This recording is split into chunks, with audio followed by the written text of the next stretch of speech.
Now guys, pag-usapan lang natin ang breaking news. Umaasa pa na balikan kay Catherine Bernardo. Daniel, wala pang bagong jowa.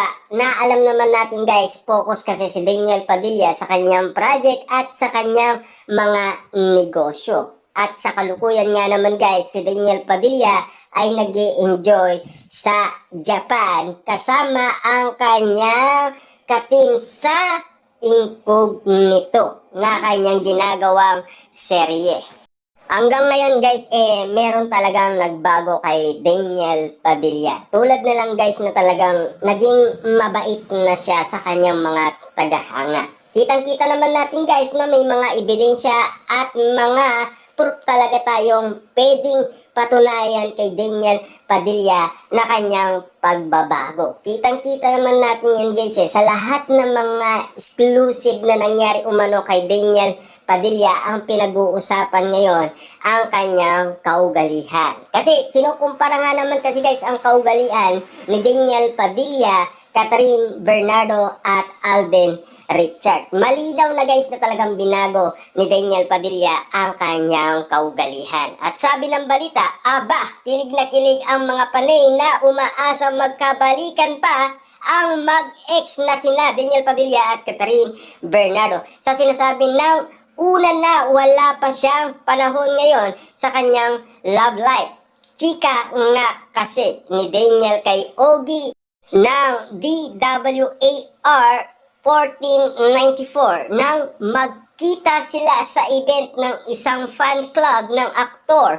Wala pa siyang bagong love ngayon at tutok nga raw siya sa kanyang career. Tulad guys ng ating mga sinabi na si Daniel Padilla ay tutok na tutok sa kanyang project at sa kanyang mga negosyo. At tulad nga naman kasi guys na sinasabi ng kanyang ina na si Carla Estrada, talagang si Daniel Padilla ay pinagbubutihan ang kanyang trabahong napili. Dahil alam naman natin guys, matagal niya na itong pangarap. At kita naman natin guys, no, talagang si Daniel Padilla ay spotted na talagang tinraining niya muna bago niya isagawa ang nasabing serye. At ang sabi dito, alam din naman ng lahat ng busy si Daniel sa taping ng Incognito, ang action drama seryang pinagbibidaan nila ni Richard Gutierrez na ilang weeks na rin #1 sa Netflix streaming apps. So, dahil tutok nga sa kanyang karir si Daniel Padilla, ang tanong ngayon ng mga pani ay kung nasaan pa raw ba siya nang balikan with Catherine Bernardo. Kung matatandaan, simula nang i-announce nila noong November 30, 2023 na iwalay na sila, may mga pilit na inililink kay Daniel Padilla at may mga naglalabasan ding pangalan nanliligaw kay Catherine Bernardo. Pero puro chika lang naman ang mga iyon at obvious na parehong wala pang bagong love ang Katniel noon. Na alam naman natin kasi guys, sa lahat ng mga pinag-uusapan, chika-chika lang yan. At aka-aka lang kasi guys ng karamihan yan, di ba? Alam naman natin guys, social media pa, di ba? Nagsikalat na ang iba't ibang mga reaksyon ng mga tao. Siyempre guys, titignan natin kung ano nga ba talaga ang pinag-uusapan at kung ano guys ang pinagkakaguluhan at pinagpipestahan. Lalong-lalo na guys kung galing nga naman ito kay Daniel Padilla at lalong-lalo na kung galing nga naman yan kay Catherine Bernardo. Sabi pa nga naman guys ng karagdagan ng balita, pero yun nga, ang loyal fans ni Daniel Padilla, Catherine ay umaasa in the future ay may balikan magaganap sa kanila. Marami naman dating magjowa na nagkaiwalay at nagkabalikan. Isa sa good example ay sina Maja Salvador at Rambo na ang tagal ding nagkaiwalay at nang magkabalikan ay nauwi nga sa kasalan at ngayon ay may anak na rin sila. So, ang loyal Katniel fans ay gaano dilulo na sana nga kahit nauwi sa iwalayan sina Daniel at Catherine ay pwede pa silang magkabalikan in the future. Kaya siyempre guys, hintay-hintay lang tayo.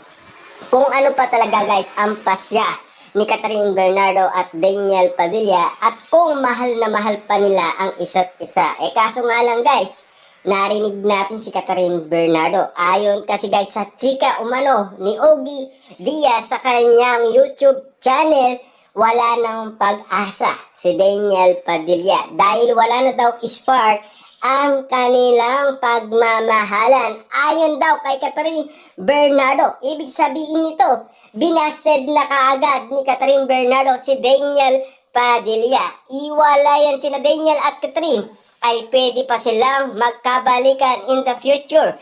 Pwede naman daw hindi agad-agad at baka some year from now ay sila na rin pala ang itinadhana sa isa't isa. Pero marami pa rin guys ang hindi naniniwala umano sa chika umano ni Ogie Diaz sa kanyang YouTube channel. Kasi ang lahat naman guys umaasa. Lalo na guys, merong ibinalita umano si Christopher Min na nagka-okay na daw ang Katniel.